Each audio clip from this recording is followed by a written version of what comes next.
គេឥឡូវប្រកាសជាមិននៅបឹងទេពអសរទេ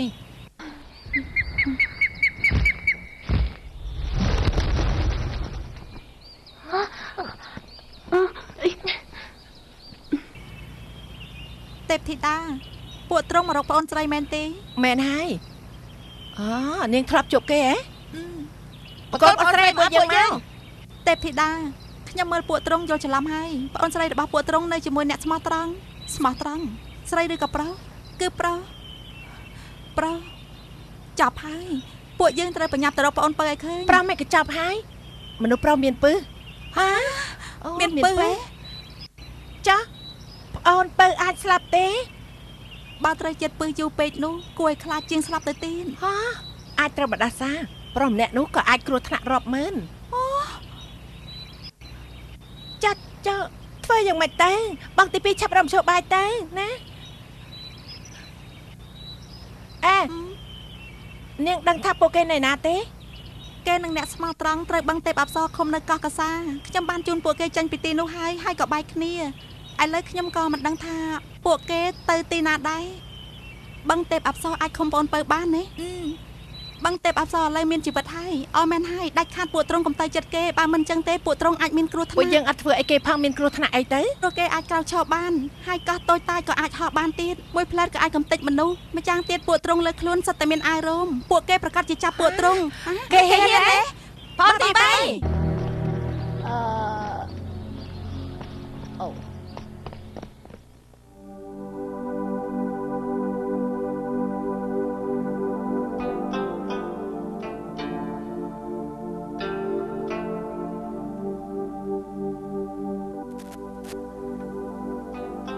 ពេលដែលពួកបាត់ឡើងមកបឹងទេពអប្សរស្រាប់តែបញ្ចេញពន្លឺមួយដែលស្រស់ស្អាតយ៉ាងខ្លាំង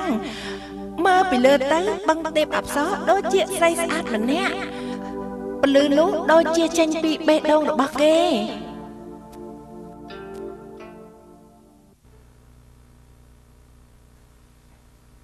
អាយ៉ា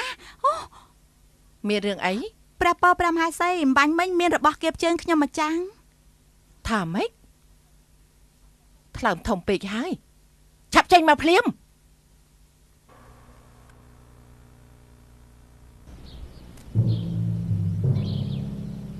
បានមិនចេញមកមែនទេសេនាយករបស់ទាំងអស់ដែលនៅក្នុងដំណាក់នេះឲ្យទៅកន្លែងថៃសាន់ឡាជីងរំងាស់ជាថ្នាំទឹក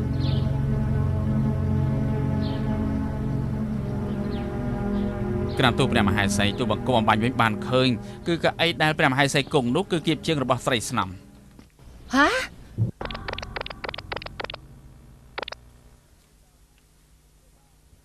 មេដាអ្នកណាជាមេដាឯងព្រះមហេសីទុកជីវិតមិនក៏មិនហៅពាក្យឲ្យច្បាស់ទៅនៅមុខយើងហ៊ានប្រហឺនបែបនេះចុះនៅមុខពនាងបានធ្វើស្អីខ្លះព្រះមហាសីឆ្លៀសវៃគេពិតជាឧស្សាហ៍ឆ្លៀតពេលដែលព្រះនាងទាំងអស់ផ្ទុំលក់ក៏គៀបជើងព្រះនាងហើយជើងរបស់ព្រះនាងគឺសុទ្ធតែត្រូវគេគៀបទាំងអស់ហេតុអីឯងគៀបជើងរបស់ព្រះនាងអញ្ចឹងចុះយកកន្លែងផ្សេងទូលបង្គំមិនអាចប៉ះបានអាក្រក់ពេកហើយសេនាឆាប់ចាប់គេទៅកន្លែងថៃសាន់ឡាជីងបុះបំបែកទៅរងាស់ធ្វើថ្នាំទឹកម៉ែព្រះមហេសីសុំទុកជីវិតផងទទួលព្រះរាជបញ្ជាព្រះមហេសីសុំទុកជីវិតផងព្រះមហេសីសុំទុកជីវិតផងទូលបង្គំលែងហ៊ានហើយទូលបង្គំមិនហ៊ានទៀតទេសុំទុកជីវិតចូលមកក្រាបទូលអញ្ចឹងយើងសួរឯងយើងឲ្យឱកាសឯងមួយសាងគុណសម្បត្តិលុបលាងទោសចង់ទេចង់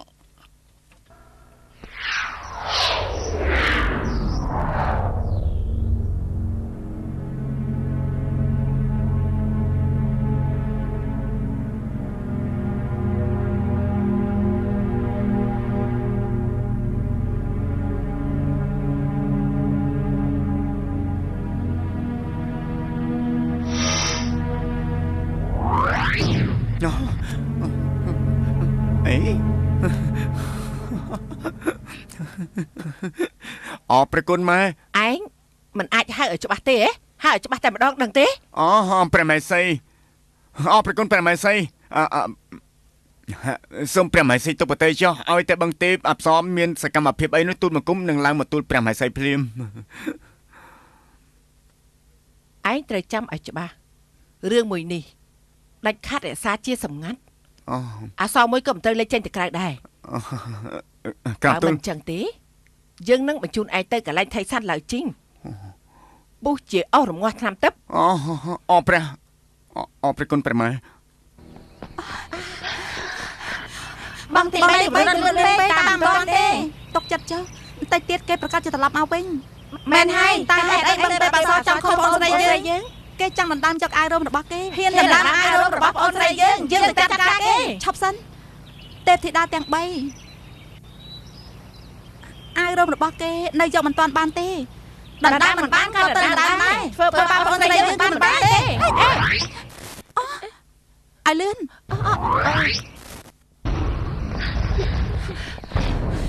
បាក់តែបាសនាងឆាប់តែភ្លាមមកតើនាងជាស្អីនាងធ្វើបងស្រីយើង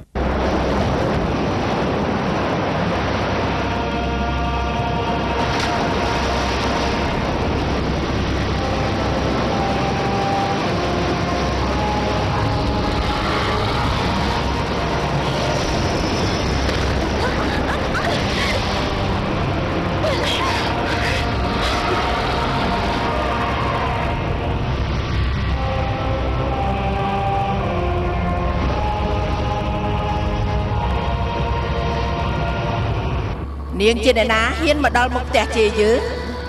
អ្នកណានិយាយចេញមកនឹងភ័យស្លាប់ពួកយើងមិនប្រត្រីបងព្រះអិនកូនព្រះអិនគេមានកូនស្រីហើយនៅកាត់បានច្រើនយ៉ាងនេះកុំជឿចាអ្នកណាបងធំខ្ញុំគឺបងទី1មានរឿងអីនិយាយជាមួយខ្ញុំចុះបានខ្ញុំខំពួកនាងជាប់នាងឡើងទៅលើមេឃប្រាប់ឪពុកនាងឲ្យចង់មកជួបយើងចង់ខំហ៎នាងមានសមត្ថភាពអីចង់ពួកយើង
សមត្ថភាពពួកនាងប៉ុណ្ណឹងទេហ៎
កម្រិតពួកគេត្រូវបង់ទេពអសរខំជាប់ហើយឆាប់តាមទៅជួយគេទៅខ្ញុំមិនទៅទេខ្ញុំវាយមិនឈ្នះគេទេ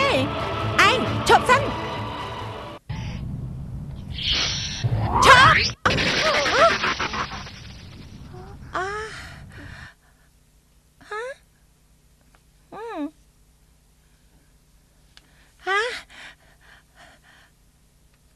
បងទី1លើកនេះគឺបងអ្នកស្រីខ្លួនឯងហើយបងថាតើមើលខ្ញុំជួយស្រាយឲ្យបងទេខ្ញុំជួយបងចាស់បើបងដេញតាមខ្ញុំទេបើខ្ញុំមិនជួយបងទេនិយាយហើយខ្ញុំជួយស្រាយឲ្យបងមិនត្រូវដេញតាមខ្ញុំទេ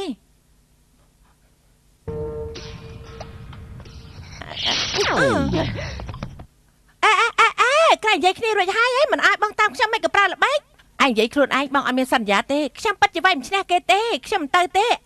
ឯងប្រកែវាយណាឯងមិនទៅធ្វើមិនទៅបើដឹងអញ្ចឹងខ្ញុំមិនខំហាត់ឯងប្រកែទេសំមុខមកតាមខ្ញុំមកអូយមកអូយបងស្រីល្អបើឯងមិនទៅទេពួកគេពិតជាត្រូវឃុំជាប់ហើយបើឯងមិនទៅទៀតបងយំហើយបងយំក៏ខ្ញុំមិនទៅដែរបងពិតជាយំមែនណា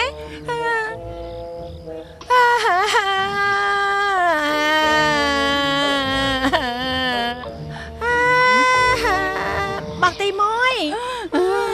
បងកុំយំអីទឹកផ្លេចបងធ្វើឲ្យលងស្លាប់បងទី1ខ្ញុំចូលចិត្តយំបងទី2ពូកែគិតបងទី3ខ្លាចជាងគេតែវិជាសិលគាត់ពូកែខ្លាំងណាស់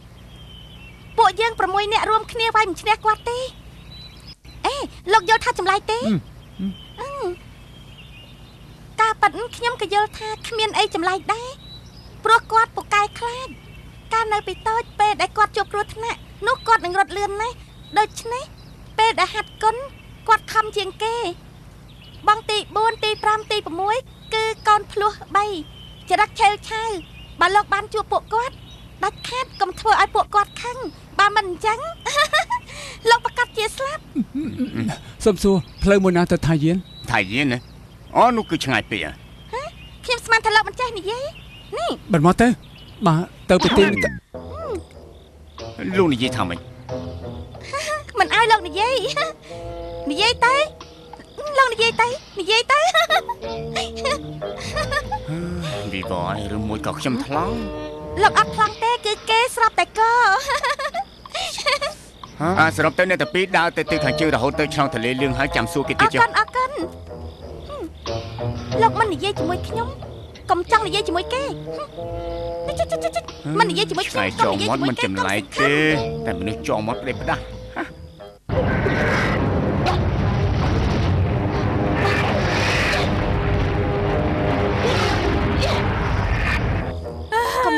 កុំយំអើយបងទី1 បងទី1ឈប់យំទៅឈប់យំទៅបើឯងមិនទៅតាមបងនឹងយកទឹកភ្នែកធ្វើឲ្យឯងលងស្លាប់ខ្ញុំទៅបងឈប់យំទៅឈប់បងលែងដៃខ្ញុំទៅបងមិនលែងខ្ញុំទៅមិនបានតោះ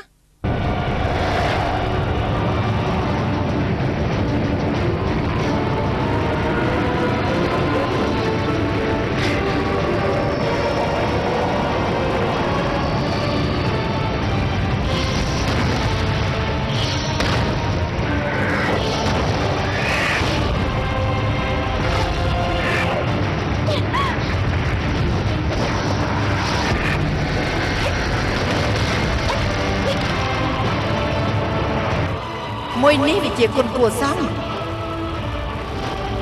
តកខំបានតែបាប់ស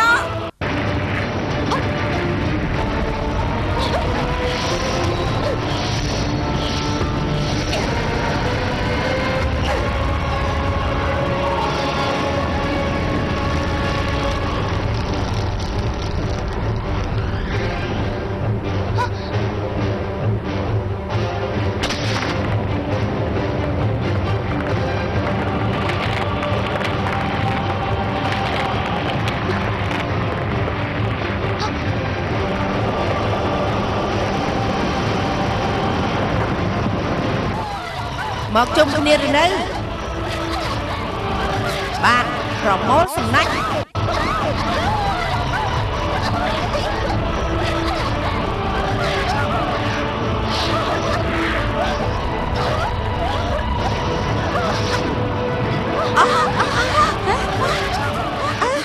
ណែអាណាអើរ៉ូចាញ់អត់រួចទេលើកនេះពួកឯងពេញចិត្តហើយមែនទេអ្នកណាដឹងថាបកាយ៉ាងនេះកសាងសនោះបានប្រាប់ពួកយើងហើយថាកុំឲ្យពួកយើងមកក្បែរបឹងទេពអប្សរបងទី2ឥឡូវធ្វើយ៉ាងម៉េចរឿងគឺពួកឯងបង្កឡើងនៅខ្លួនឯងពួកឯងរកមធ្យោបាយខ្លួនឯងទៅមិនក៏លោកមិននិយាយយ៉ាងម៉េចបាញ់មិញឲ្យលោកនិយាយបើលោកនិយាយជាមួយខ្ញុំនឹងស្រាយខ្សែទាំងនេះចេញពីលោកភ្លាមបានទេក្នុងលោកនេះមនុស្សច្រើនយ៉ាងនេះហើយតែគ្នាចេះតែរករឿងខ្ញុំលោកព្រមនិយាយហើយអមខ្ញុំយកចេញឲ្យលោកបោះចោលហើយលោកដឹងថាអីទេព្រោះនៅឋានកណ្ដាលនេះខ្ញុំស្គាល់តែលោកម្នាក់ទេខ្ញុំពិតជាមានភារកិច្ចជាប់ខ្លួនសូមព្រះនាងទី7កុំធ្វើបាបខ្ញុំទៀតអីមិនឲ្យហៅខ្ញុំព្រះនាងទី7ទេចុះខ្ញុំហៅថាយ៉ាងម៉េចហៅខ្ញុំសៀវឈីឬក៏ឈ្មោះមួយទៀតថងបាយតើបានទេបើសិនជាខ្ញុំហៅនោះនាងព្រមចុះពីស្មាខ្ញុំហ៎មិនបានចុះខ្ញុំមិនហៅលោកហៅទេបើមិនហៅនោះខ្ញុំនឹងឈរលើក្បាលលោកតើលោកហៅទេហៅទេខ្ញុំឈរមែនណាលោកហៅទេថងបាយឈ្មោះនេះពីរោះខ្ញុំចូលចិត្តលោកនិយាយថាភារកិច្ចរបស់លោកនោះជាស្អីភារកិច្ចរបស់អាវខ្មៅមិនអាច5នៅក្រៅទេលោកនិយាយទេបើលោកនិយាយថាមិនត្រូវខ្ញុំអាចជួយលោកព្រះនាងទី7ពិតអាចជួយខ្ញុំមែនទេកុំហៅខ្ញុំព្រះនាងទី7ទៀតថងបាយបើនាងជួយខ្ញុំមិនបានទេតើអាចយល់ព្រមនឹងខ្ញុំនឹងលក្ខខណ្ឌមួយទេលក្ខខណ្ឌអីប្រាប់មកចុះពីស្មាខ្ញុំបានសម្រាប់អញ្ចឹងហើយអញ្ចឹងភារកិច្ចរបស់លោកជាស្អីជួយបោះស្មាគ្រួសារមកងាយស្រួលយ៉ាងនេះទៅជួយបោះសម្អាតផ្ទះគ្រួសារមកអាយ៉ាមិនមែនបោះផ្ទះទេទៅជួយដំណាំនៅម្នាក់ពិតជាមិនគួររស់នៅលើโลกនេះសម្រាប់មនុស្សមិនបានខ្ញុំមិនអាចសម្រាប់មនុស្សទេមិនបានខ្ញុំដឹងគ្មានការអនុញ្ញាតពីឋានសួគ៌យកជីវិតមនុស្សទៅចិត្តឯងនោះគឺខុសនៅពីនៃឋានសួគ៌ហើយនេះគ្រាន់តែជូនខ្ញុំទៅដល់ទីនោះទៅបានហើយនេះក៏មិនបានដែរបែបនេះខ្ញុំអាចជាបាក់ពួកឃាតករទេខ្ញុំទៅមិនបានទេអ្នកដែលលោកចង់សម្លាប់នោះជាអ្នកណាម្នាក់ដែលឈ្មោះហប៉ាង ម្នាក់នេះការពិតក៏ជាក្រុមអាវខ្មៅដែរព្រោះតែចរិតថោកទាបអក្រក់ដែលចាប់រំលោភស្ត្រីភេទទន់ខ្សោយត្រូវគ្រួសារមកដាក់ទោសដេញចេញពីក្រុមតែស្មានម្ដងក្រោយមកគេជួលបម្រើក្នុងរាជការព្រះអង្គចាត់គេមកកំចាត់គ្រួសារមកយើងគេស្គាល់ស្ថានភាពគ្រួសារមកគ្រប់ច្រកលឿនណាស់ទៅ10គឺស្លាប់អស់8 9នាក់អ្វីដែលម្នាក់នេះសាហាវខូខើមិនត្រឹមតែកាប់សម្លាប់គ្រួសារមកទេអ្នកដែលមានតាក់ទងនឹងគ្រួសារមកក៏គេតាមសម្លាប់ទាំងអស់ដែរព្រោះតែរឿងមួយនេះអ្នកដែលគ្មានតាក់ទងនឹងគ្រួសារមកស្លាប់ច្រើនជាងគ្រួសារមកទៅទៀត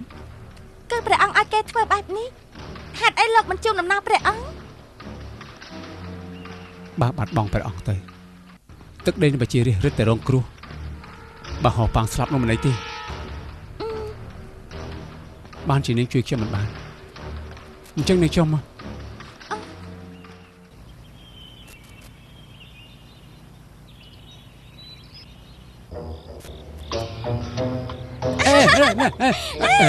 ណែធ្វើមនុស្សគឺត្រូវតែមានសច្ចធម៌ខ្ញុំថាចុះពីលើស្មាអត់ថាចុះមកដល់ដីណានាងខ្ញុំដើរទេលោកម្ចាស់មកវិញហើយព្រះអង្គយាងទៅណោះហើយហើយជុំវិញមានសេនាបរិយាកាព្រះអង្គបានយាងទៅជាអ៊ីនហើយសូមរាយការណ៍ខាងសេរីរាយការណ៍មករឿងអីឈីសេលីចាប់អាវខ្មៅហេលមិនបានទេពួកគេទទួលបានដំណឹងហ្វេលនិងស្រីម្នាក់រត់សម្ដៅទិសថៃយឺនហើយឮថាស្រីនោះជាវិជាបិសាចយករឿងល្ងងមកធ្វើហេតុផលជាមួយយើងលោកម្ចាស់ហ្វេលមកសម្ដៅថៃយឺនហើយមើលទៅសម្ដៅមករកលោកម្ចាស់ទេមិនអាចប្រហែលបានទេចេញមកជាគ្រប់ទីកន្លែងគូរូបមកមាត់ឲ្យតែឃើញដូចមនុស្សអាវខ្មៅហ្វេលត្រូវសម្លាប់កំទុកចូលមកសម្លាប់ខុសធ្វើម៉េចសម្លាប់មិនខុសទេសម្លាប់សុទ្ធតែអាវខ្មៅដឹងហើយ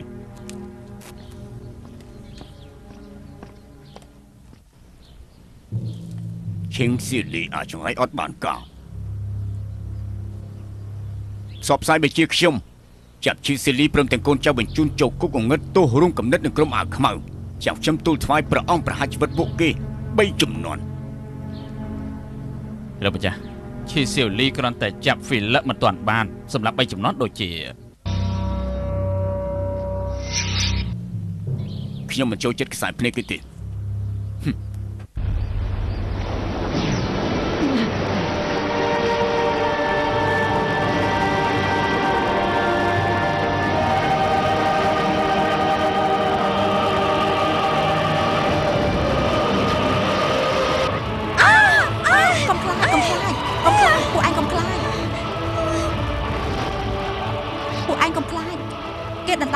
ពួកយើងប្រកាសជាចង់ឡើងលើមេឃហើយអាយរូមប្រកាសជាដណ្ដើមពីព្រះនាងទាំង6ហើយដណ្ដើមពីព្រះនាងទាំង6ឯង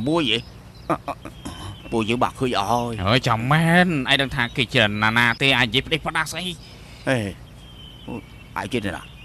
ខ្ញុំជាកៅអីដែលស៊ើបការឋានសួរកៅនេះជាឈ្មោះទេខ្ញុំភ្លេចដាក់ឈ្មោះហើយ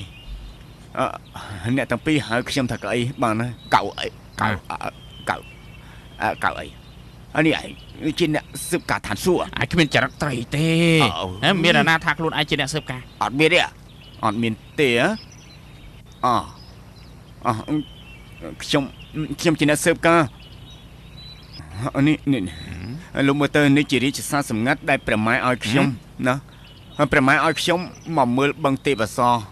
មើលគេធ្វើអីខុសហើយខ្ញុំឡើងទៅលើរាយការណ៍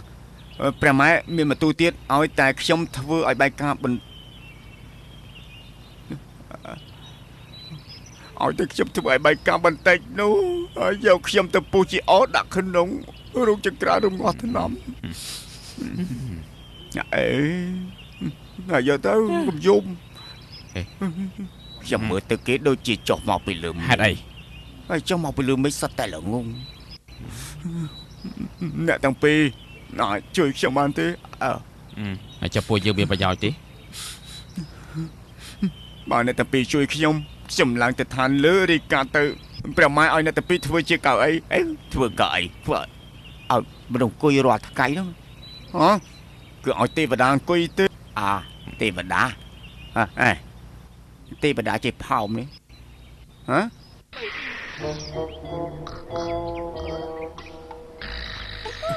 អាយ៉ាហើយតែនេះធ្វើស្អីខ្ញុំដេកលក់មានអ្នកណាដេកដូចនាងទេមានមនុស្សឋានកណ្ដាលដោយពួកលោកសត្វតែដេកបែបនេះខ្ញុំមិនដេកអញ្ចឹងឯណាពីថ្ងៃមុនលោកដេកបែបនេះតែពីថ្ងៃនេះលោកមិនដេកបែបនេះទេខ្ញុំចង់សួរលោកមិនក៏លោកដេកមិនដូចមុនអាយ៉ា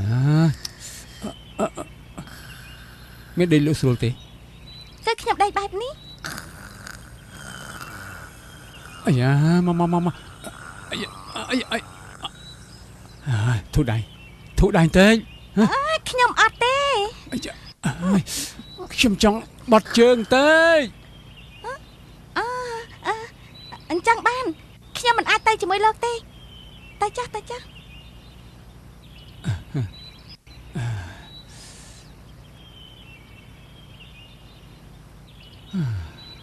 ឲ្យស្រួលណា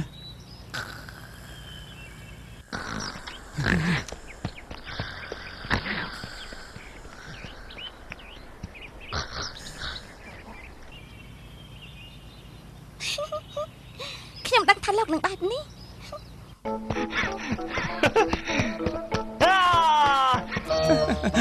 យ៉ា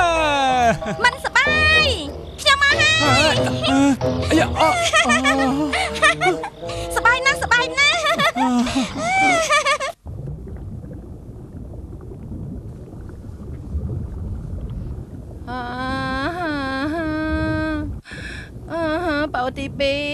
បោទី2ធ្វើម៉េចទៅពូម៉េចមិនព្រមស្ដាប់តាមខ្ញុំមានមធ្យោបាយអី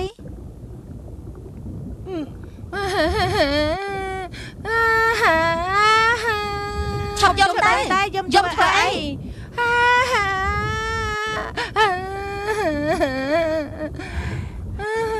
ឈប់យំទៅចាំងហើយគេត្រូវដោះលែងម្នាក់ឲ្យទៅវិញបងទី2ប៉ាត់មែនទេមែនហើយដូច្នេះពួកឯងកុំបញ្ចេញសម្លេង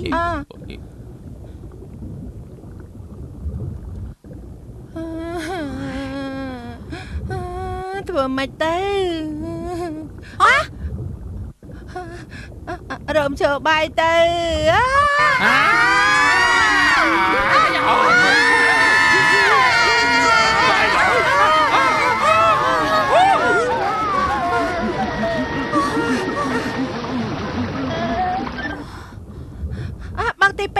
បងទី2ពួកគេជាមនុស្សប្រុសមែនទេមែនហើយចុះខ្ញុំអាចត្រូវពឹសទេហាធ្វើម៉េចទៅបងទី2ធ្វើម៉េចទៅបងទី1តើធ្វើម៉េចទៅខ្ញុំអាចស្លាប់ទេមិនដឹងទេបងមិនដឹងទេ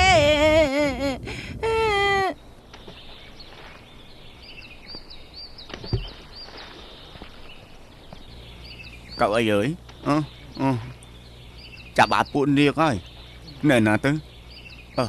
នៅផ្ទះពួកខ្ញុំឥឡូវខ្ញុំទទួលប្រម៉ែសិនកៅអីអើយអាយទូប្រម៉ែទៅពួកខ្ញុំអត់ចង់ធ្វើកៅអីទេ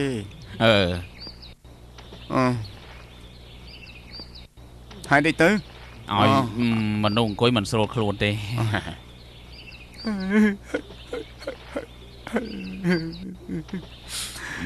ខ្ញុំពិបាកណាស់ទើបបានចូលមកឋានកណ្ដាល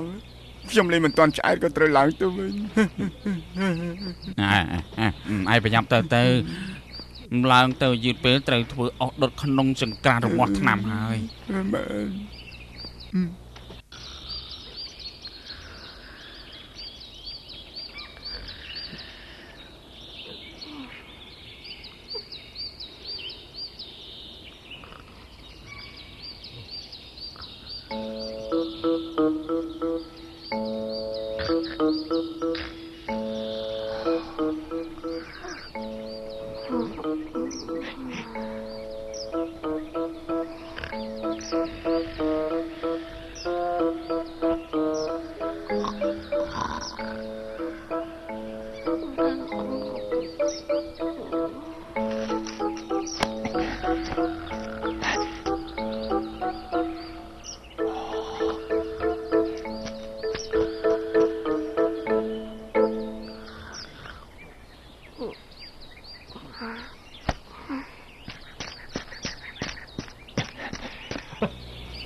ខ្ញុំមកហើយ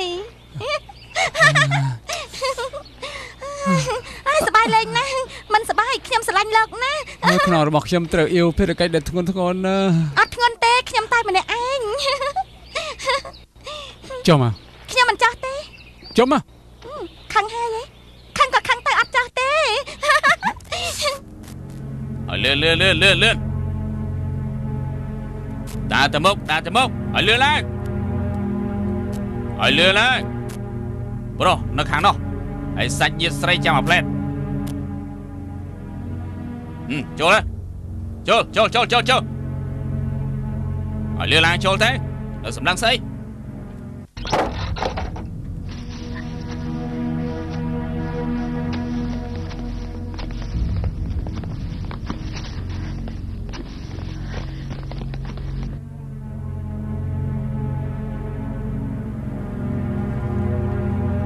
ឲ្យលឿនចូលទៅទាំងអស់ហ្នឹង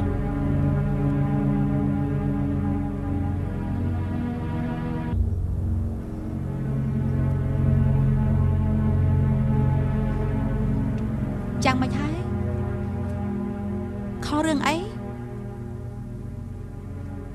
អត់ខុសទេអត់ខុសមិនក៏គេចាប់ពួកនាងឃុំនៅទីនេះសម្រាប់3ចំនួនពួកយើងសុទ្ធតែអយុត្តិធម៌ទៀតហើយបានអូខ្ញុំអត់មានកំណត់អីទេ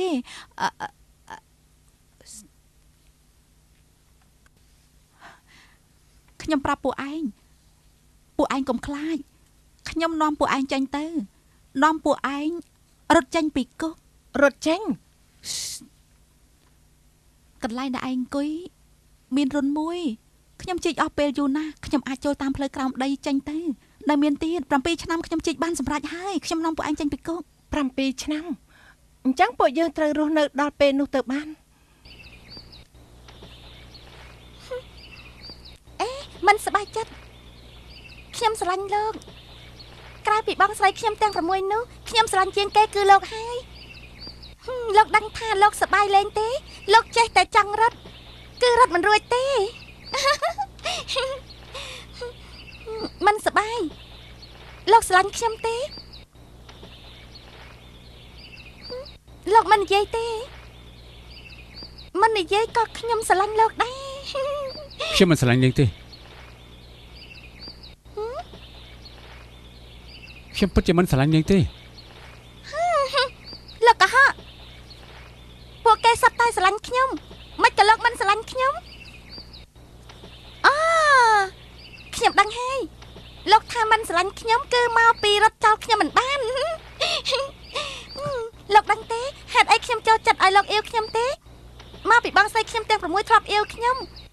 តែគឺមិនស្រួលដូចជាលោកអៀវទេមិនសប្បាយបន្តិចទៀតខ្ញុំឲ្យលោករត់ទៀតហើយរួចហើយលើកនេះខ្ញុំឲ្យលោករត់ឲ្យឆ្ងាញ់បន្តិចល្អទេនាងដឹងទេនាងគួរស្អប់យ៉ាងណាគ្មានអ្នកណាហ៊ាននិយាយបែបនេះដាក់ខ្ញុំទេព្រោះនាងជាកូនស្រីប្រអិនដូច្នេះគ្មានអ្នកណាហ៊ាននិយាយដាក់នាងចាហេតុអីលោកហ៊ានខ្ញុំគឺក្រុមអាវខ្មៅរស់ព្រោះតែកាន់សច្ចៈឋានសួគ៌ពិតមែនធំតែធំមិនស្មើពីសច្ចៈខ្ញុំទេ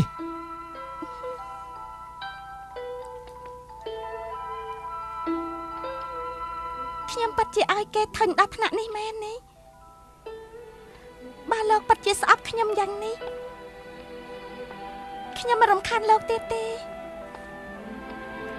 ខ្ញុំស្អប់នាង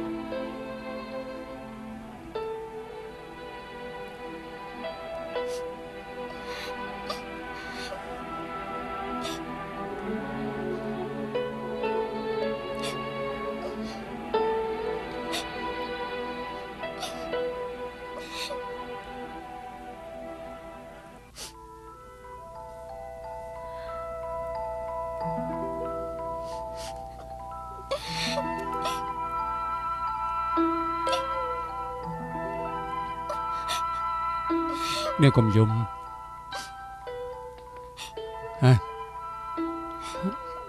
សុំទោស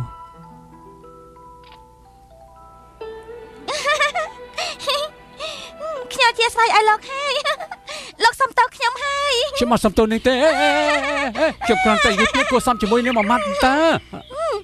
ខ្ញុំដឹងលោកនិយាយពាក្យប៉ាត់ ខ្ញុំពិតជាសមនាងខាងណាមួយជីវិតខ្ញុំនេះគឺមិនចង់ជួបនាងទៀតទេចុះទៅ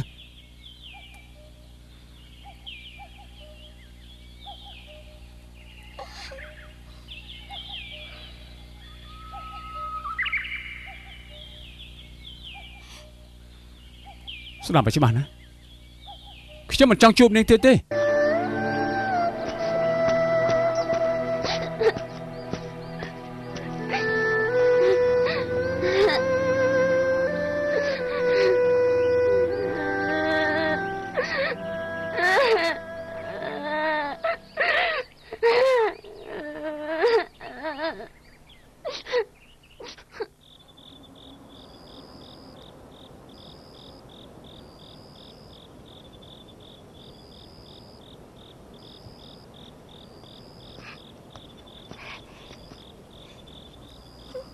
ក្រៃលោកថាមួយជីវិតនេះមិនចង់ជួបខ្ញុំទៀតទេមែនទេ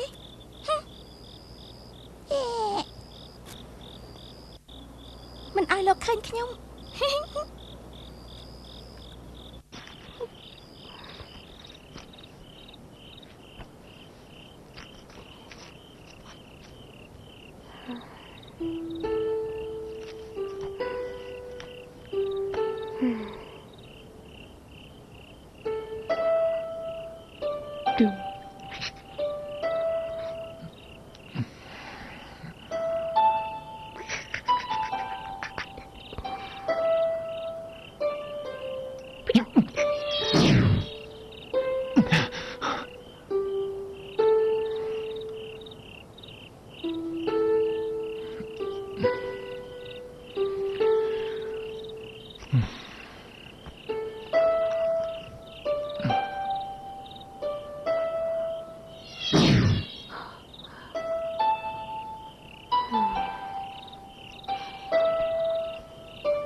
បាក់ខ្ញុំដេកលក់គេបាក់ភ្នែកនោះមិនឃើញខ្ញុំទេ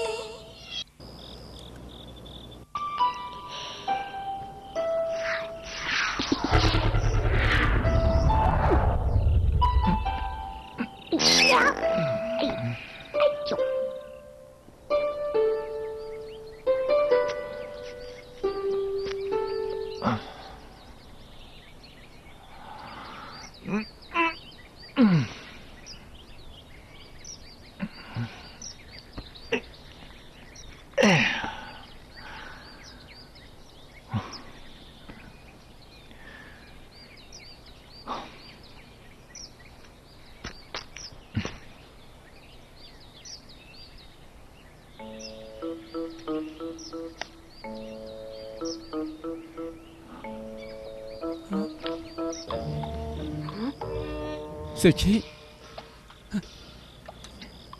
Sư Chiខ្ញុំសង្កត់ត្រូវនាងហើយខ្ញុំសង្កត់នាងនេះស្រែកតែមួយម៉ាត់ទៅហ៎សុជីហេដឹកខ្លួនហើយសុជីដឹកខ្លួននាងក៏បន្លាចខ្ញុំណាហេនាងគឺទេវតាស្កត់បន្តិចតែមានរិស័យព្រួយបាញ់ទ្រូងពងកក៏នាងនៅតែមិនអីផងហេកុំធ្វើទៀតនេះផ្ទះឡើងនេះហេខ្ញុំទៅហើយខ្ញុំជប់ប្រវល់នឹងនាងហើយ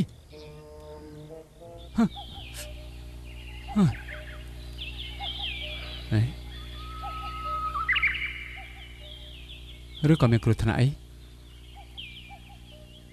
ទេវតាក៏អាចមានគ្រោះស្លាប់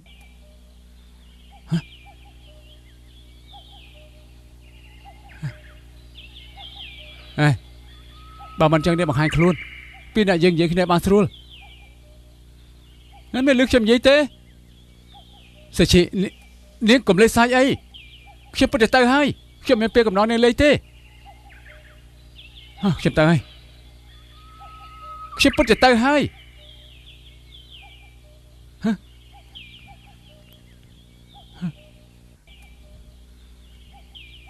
សុជី នាងក៏បន្លាចខ្ញុំណាដឹកខ្លួនឡើងនាងភ្ញាក់ឡើងចង់យ៉ាងម៉េចក៏បានដែរខ្ញុំឲ្យនាងជីឲ្យតែនាងនិយាយខ្ញុំយល់ព្រមសិឈិដឹកខ្លួនឡើងសិឈិ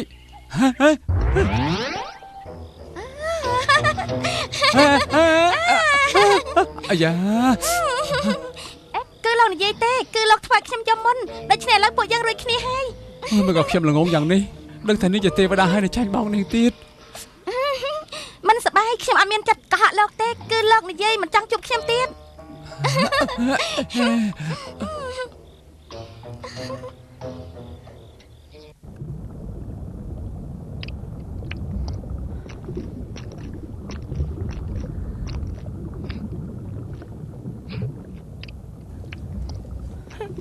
បងទី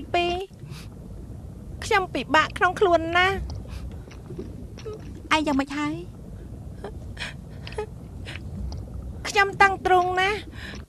ក្បាលខ្ញុំវិលមើលទៅខ្ញុំត្រូវពឹសចិត្តស្លាប់ហើយ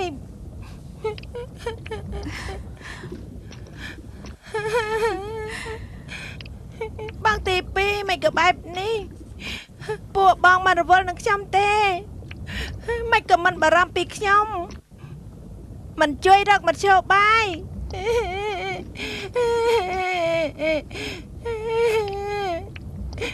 បើសិនជាព្រះមេដានិងព្រះបិតានោះប្រកាសជាមិនដូចពួកបងបែបនេះទេអ្នកណាឲ្យឯងជួបគ្រោះថ្នាក់ហើយគិតតែពីរត់ខ្លួនឯងចាប់ឯងក៏ចាប់មិនជាប់មកពីខ្ញុំខ្លាចស្លាប់នៅហ៊ាននិយាយពីហេតុផលនេះនោះទៀតអីខ្ញុំចិត្តស្លាប់ហើយបងនៅកាច់ដាក់ខ្ញុំបែបនេះទៀត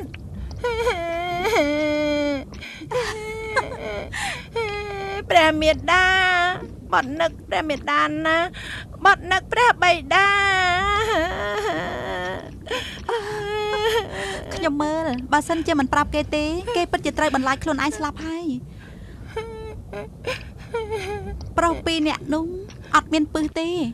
ឯងមិនត្រូវពឹសទេពិតមែនទេឯងមើលខ្លួនឯងតើមើលឯងនៅតឹងទ្រូងទេនៅវិលមុខទៀតទេ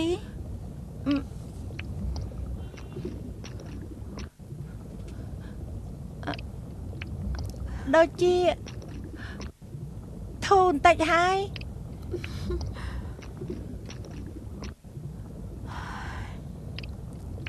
ឥឡូវខ្ញុំបារម្ភពីសៀវឈីបើគេត្រូវចិត្តពឹសនោះគឺត្រូវចាប់ហើយមិនសប្បាយយ៉ាងម៉េចខ្ញុំឈឺហើយជំងឺអីមិនដឹងទេមិនស្រួលត្រង់ណាមិនដឹងទេចុះនេះមិនដឹងថាខ្លួនឯងឈឺតែវិញគឺមានអារម្មណ៍ថាឈឺហើយយល់ថាខ្លួនឯងខ្សោយណាស់ការប៉ັດគឺដូចជាមិនខ្សោយដែរ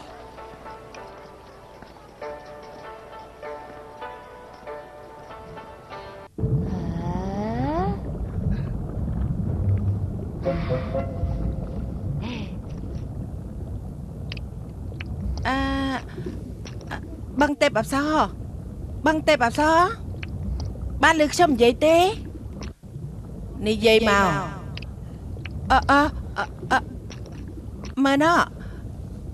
អ្នកមានឈ្មោះបងទេពអប្សរពួកយើងសុទ្ធតែជាទេពអប្សរមាននិស្ស័យនឹងគ្នាណាមាននិស្ស័យជាងនាងនិយាយទៅទៀតប៉ិតមែនណាអញ្ចឹងដោះលែងពួកខ្ញុំទៅបានប៉ិតមែនណានាងយល់ថាអាចជាការប៉ិតទេ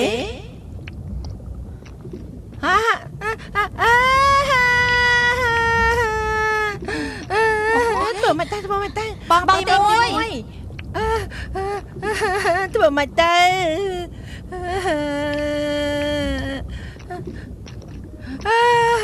ធ្វើមិនទៅ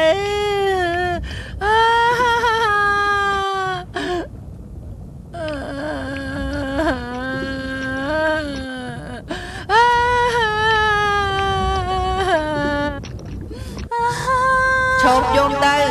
ទឹកបឹងត្រូវនាងយំកាន់តែឡើងហើយបើនាងយំទៀតខ្ញុំពិតជាមិនដោះលែងពួកនាងចេញទៅទេ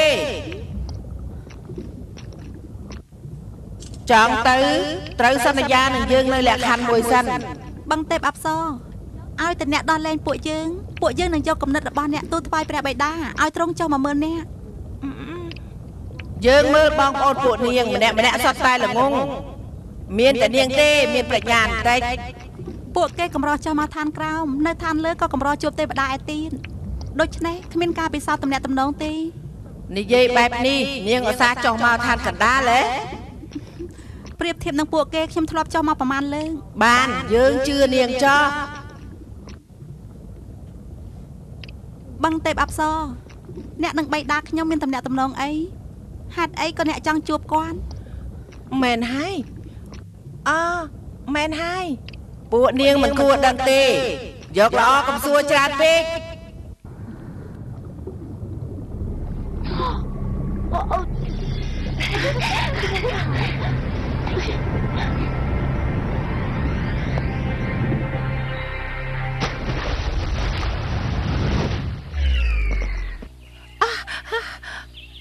មិនចាប់ឯងទៀតទេឯងរត់លឿនយ៉ាងនេះធ្វើអី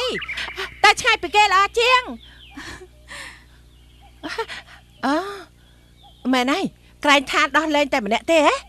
ទោះជាខ្ញុំនិយាយខុស បងទី2 ឥឡូវពួកយើងធ្វើយ៉ាងម៉េច បងទេពអប្សរស្លូតបត់ជាងការគិតរបស់ពួកយើងបានជាពួកយើងសន្យានឹងទេពអប្សរទៅហើយយើងមិនត្រូវលេបសម្ដីទេអញ្ចេះចុះម្នាក់ឡើងលើមេឃរាយការអ្នកឯទៀតបែកផ្លូវគ្នាតាមរកសៀវឈី អ្នកណាទៅ បងទី3រត់បានលឿនឲ្យបងទី3ទៅទៅរកគេទៅបានតោះ ឃ្លានញ៉ាំឲ្យច្រើនទៅញ៉ាំទៅញ៉ាំទៅដូរខ្ញុំថាឆ្ងាញ់ព្រឹកទេ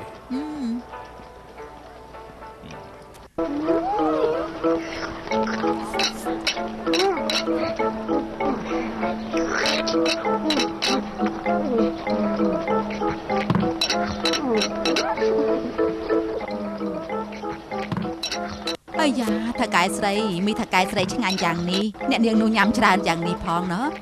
មីរបស់ខ្ញុំប្រកាសជាឆ្ងាញ់ហើយពួកយើងប្រើសិតតែគ្រឿងស្រស់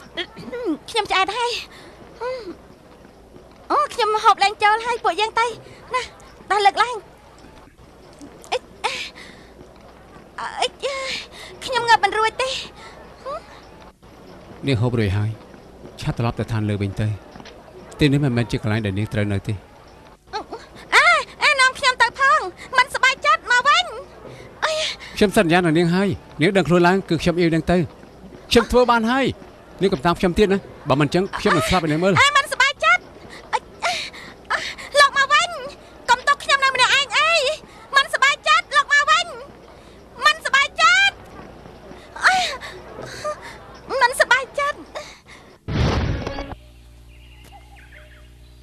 3អ្នកឯងទៅតាមរកប្អូនទី3ខ្ញុំនឹងបងទី1នៅចាំពួកឯងនៅទីនេះ ចា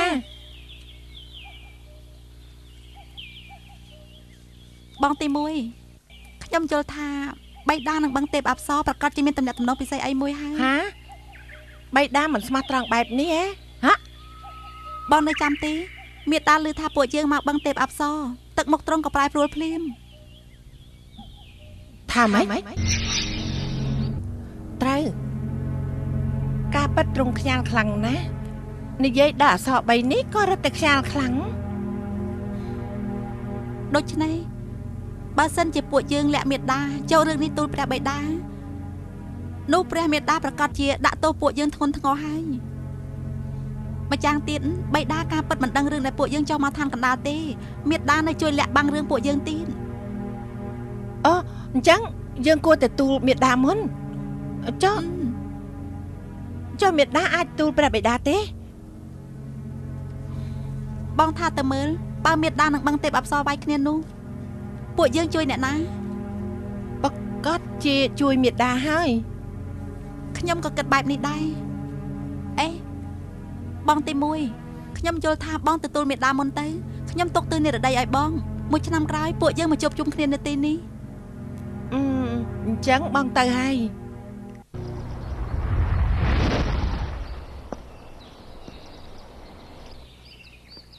បងទី2 បងទី2 បងទី2 ថាឯងថ្លើមតូចដូចកណ្ដុរបន្តិចក៏មិនខុសត្រូវទេ ថ្លើមកណ្ដុរធំប៉ុណ្ណាវាហ៊ានចេញមកលួចរបស់ ឥឡូវពួកយើងត្រូវប្រញាប់តាមរកសៀវឈីបើសិនជាត្រូវពឹសប្រុសម្នាក់នោះមែននោះចាប់ហើយខ្ញុំទៅខាងកើតប្អូនទី4ឯងទៅខាងត្បូងទី5ទៅខាងជើងទី6ទៅខាងលិចទី3ឯងទៅទិសឦសានពួកយើងចែកផ្លូវតាមរកសៀវឈី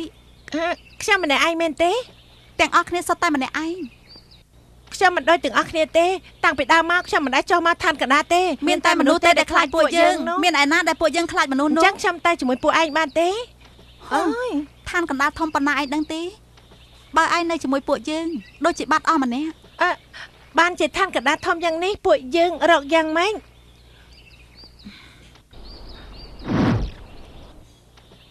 ណែនាំគ្នាយកទៅចាំណាដាច់ខាតកុំនិយាយផ្ដេសផ្ដាសពួកឯងជាទេពធីតានៅឋានលើបុត្រីព្រះអិន ហេតុអី ពួកឯងដឹងថាអ្នកណាមានគំនុំនឹងឋានសួគ៌នៅមានទៀនពួកឯង3នាក់ត្រូវតែចាំឲ្យច្បាស់មិនថាមានរឿងអីកើតឡើងទេមិនឲ្យបញ្ចេញកំហឹងផ្ដេសផ្ដាសទេមានឮទេមិនបញ្ចេញកំហឹងក៏មិនបញ្ចេញកំហឹងទេតែចុះ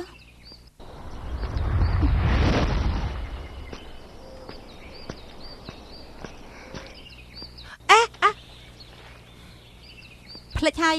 អីសានទៅជាទិសរបស់ឯង បងទី2ខ្ញុំនៅតែខ្លាច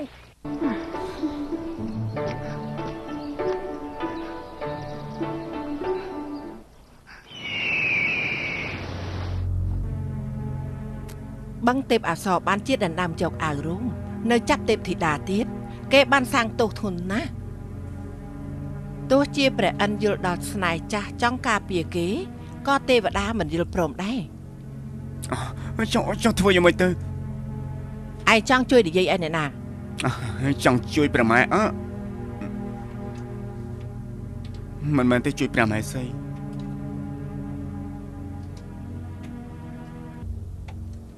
ឥឡូវយើងទទួលព្រះអង្គឲ្យចាត់ចែងទ័ពចុះទៅឋានកណ្ដាលកំចាត់បឹងទេពអប្សរ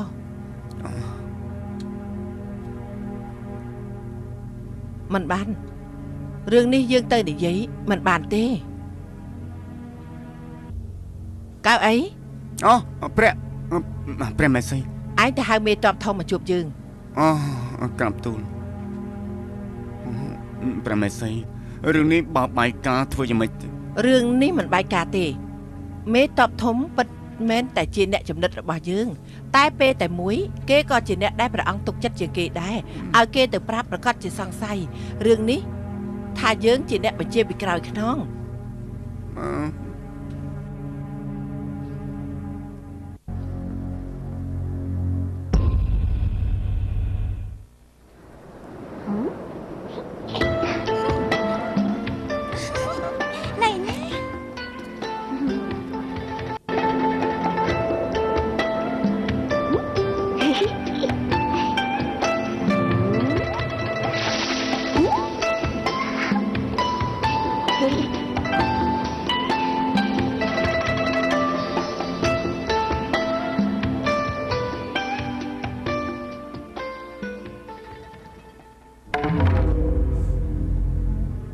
សូមព្រះមហេសីទុបតីទូលបង្គំនឹងទទួលព្រះអង្គឲ្យតែបានចេញរាជបញ្ជាទូលបង្គំនឹងដឹកនាំទ័ពចុះទៅឋានកណ្ដាលភ្លាមកំចាត់បឹងទេពអប្សរអញ្ចឹងលោកបាទដល់លោកមេទ័ពហើយឆាប់ទៅចុះទូលបង្គំថ្វាយបង្គំលា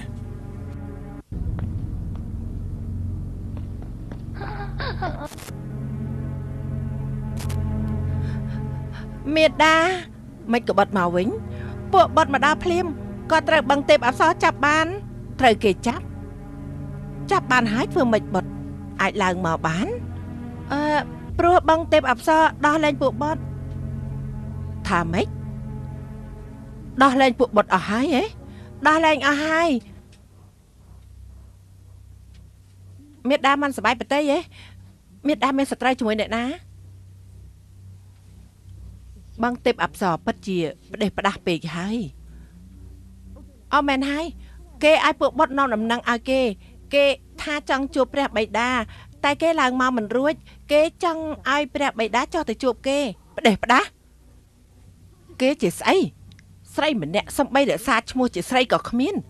ស្មាងអីឲ្យប្រអិនព្រោះតែគេចោះទៅឋានកណ្ដាលនោះមេដាបឹងទេពអប្សរនោះជាអ្នកណាមិនឲ្យតែនិយាយពីគេទ្រង់ខ្យាល់យ៉ាងនេះ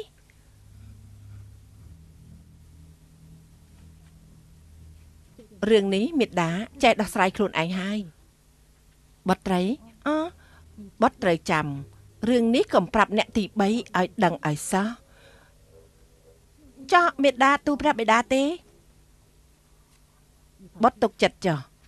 មេដាប្រកាសជាប្រាប់បិតាបុត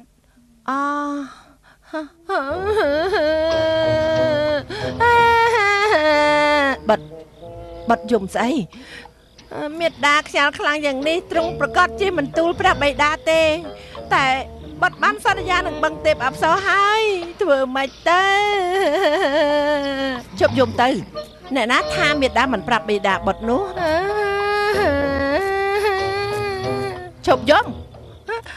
បុតអត់ឮទេហ៎បាត់ឮហើយចុះបាត់នៅយំអីទៀតអត់យំទេជប់យំហើយសំសួរលោកមានឃើញម្នាក់នេះទេអត់ទេអត់ឃើញទេ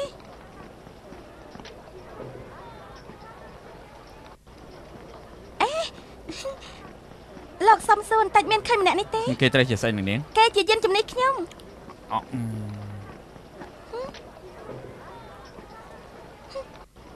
ខ្ញុំមិនរកគេទេមានអីអស់ចា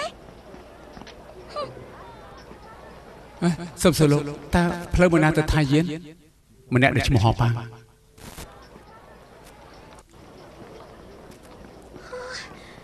្ងងពេកហើយលបងសំសួរតើលបងស្គាល់ផ្លូវទៅថៃយានទេថៃយានណាដើរទៅខាងជើងរហូតទៅប្រហែលជាជាង1000យោជជាង1000យោជចុះ1យោជឆ្ងាយប៉ុណ្ណាដែរ1យោជនាងល្ងងណាស់ខ្ញុំមិនល្ងងទេនាងមិនល្ងងហ៎សូម្បីតែ1យោជឆ្ងាយប៉ុណ្ណាក៏នាងមិនដឹងនាងនៅថាមិនល្ងងទៀតហ៎ខ្ញុំប៉ាត់ជាមិនល្ងងទេ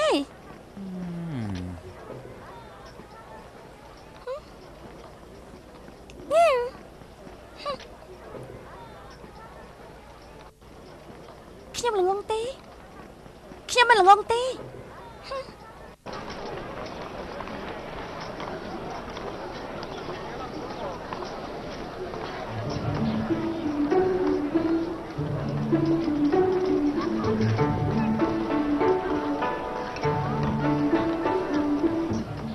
មនុស្សច្រើនយ៉ាងនេះខ្ញុំខ្លាចណាស់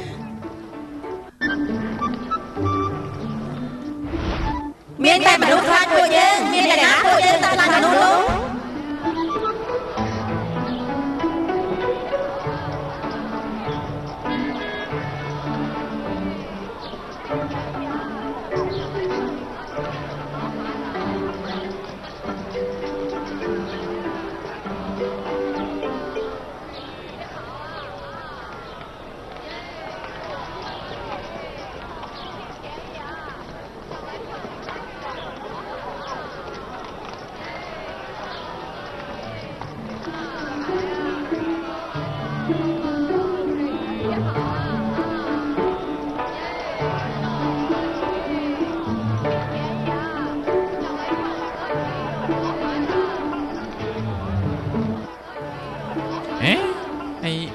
នាងម្នាក់នេះខ្ញុំដូចជាធ្លាប់ឃើញ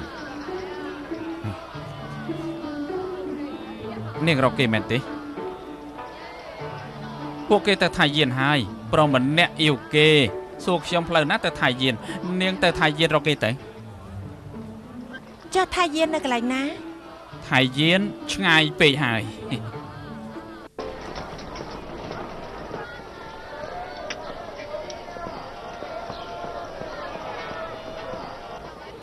អីទៅហើយទៅតាសម្រួលចុះទៅហើយ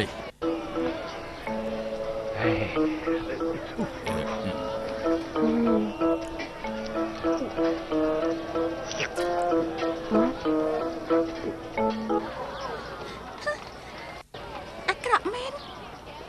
ខ្មាស់គេស្លាប់ហើយ ណាឌៀងទិញនំប៉័ងមែនទេមិនបានខ្ញុំខ្លាចហូបហើយដើរមិនរួចកន្លែងលោកមានមនុស្សដែលឈ្មោះហွာប៉ាងទេហွာប៉ាងអូមានគេនៅកន្លែងណាអូខាងមុខគឺដំណាក់របស់ហွာប៉ាងហើយខាងមុខមែនបាត់មែនទេត្រូវហើយអញ្ចឹងល្អណាស់មិនសប្បាយខ្ញុំទៅហើយ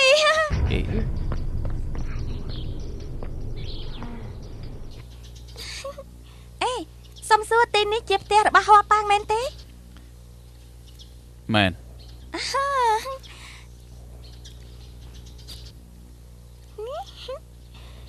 ធ្លាប់ឃើញម្នាក់នេះទេមួយនេះគេឈ្មោះមិនសបាយគេឈ្មោះហ្វីឡាធ្លាប់ឃើញទេហើយនេះជាណាខ្ញុំថងបាយ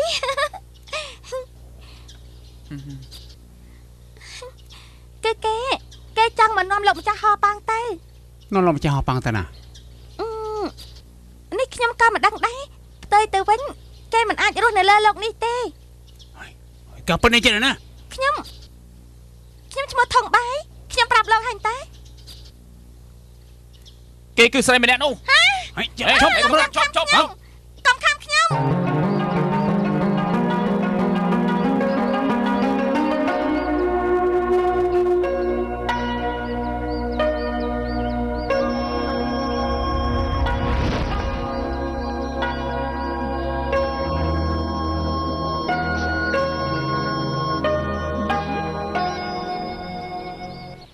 បឹងទេពអប្សរ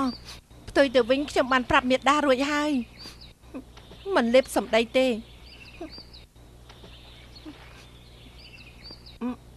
ទិសរបស់ខ្ញុំនៅនិរដីខាងកើត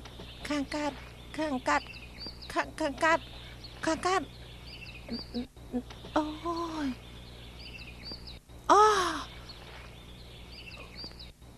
ត្រូវទៅវិញ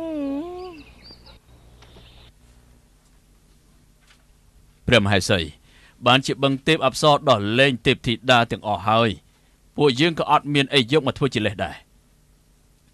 តិចលូតែព្រះអង្គមានប្រតិចង់ការពារបឹងទេពអប្សរ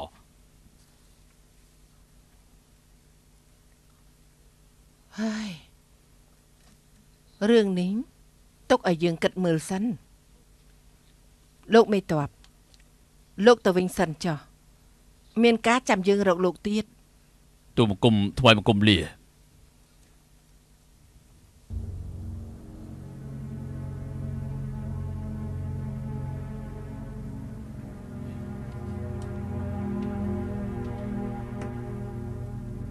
ព្រះអង្គ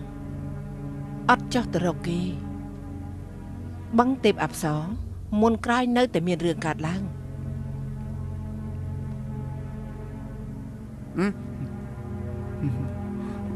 មេរឿង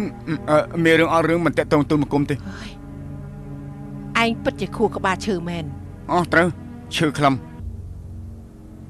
ត្រូវនៅការពិតទៀតផងត្រូវការពិតគឺពិតជាអញ្ចឹងមិនអញ្ចឹងទេទូលមកគុំក៏មិនត្រូវយកធ្វើកៅអីដែរល្អមើលទៅយើងត្រូវឲ្យឯងភ្លឺភ្នែកហើយ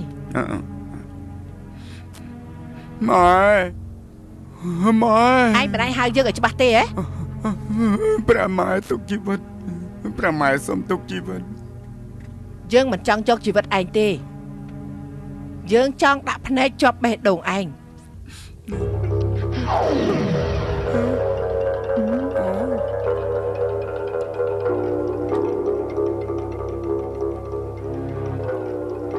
ភ្នែកបេះដូង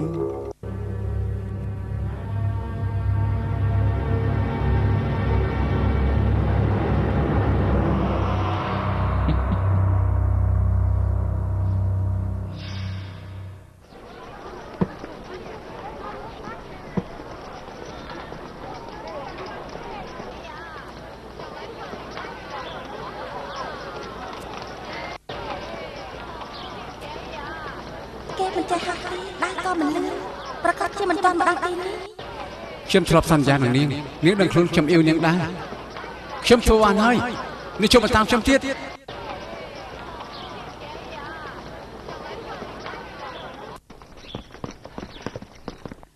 អ្នកក្លាហានទាំង4លោកម្ចាស់ហោប៉ាំងនៅខាងក្នុងកំពុងតែចាំអ្នកក្លាហានទាំង4សូមជេង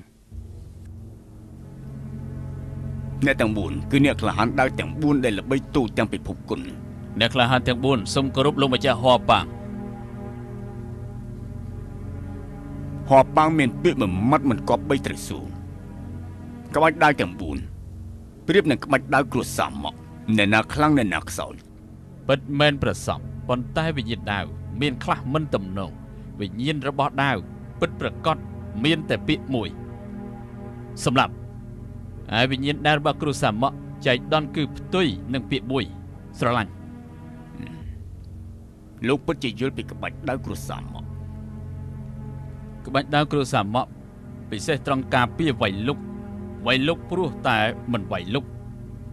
ក្រោយចប់សង្គ្រាមឆ្នាំ722គ្រូសាមកបានជួយប្រទេសទុនខ្សោយការពារក្រុងគ្រប់កន្លែងដូច្នេះយល់ពីក្បាច់ដាវការពាររបស់គ្រូសាមកពិតមែនថាប្រកែកដល់កំពូលមែនប៉ុន្តែពួកគេប្រហែលចំណុចមួយដែលសំខាន់ជាងគេក្បាច់ដាវមួយដែលអត់មានកម្លាំងសម្លាប់គេមិនគួរខ្លាចទេពិតជាអ្នកក្លាហានដាវដែលល្បីឈ្មោះក្នុងពិភពគុណប៉ុន្តែលោកយល់តែក្បាច់ដាវគ្រួសារមកក្នុងចំណងការពារពិសេសមិនដឹងថានៅមានវិនិច្ឆ័យទេវិនិច្ឆ័យគឺសម្លាប់វិនិច្ឆ័យគឺវិញ្ញាណដាវដែលក្បត់នឹងស្រឡាញ់ខុសហើយវិនិច្ឆ័យដែលមនុស្សសាងអំពើអាក្រក់នេះដូចជាជួយប្រជារាស្ត្រដែលស្លូតត្រង់គ្មានកំហុសវិនិច្ឆ័យគឺវិនិច្ឆ័យមនុស្សក៏ព្រោះតែស្រឡាញ់មិនដែលបានលើក្បាច់វិនិច្ឆ័យតែនៅក្នុងក្បាច់ដាវគ្រួសារមកព្រោះអ្នកដែលដឹងគ្មានឱកាសបានប្រាប់ពួកលោកទេ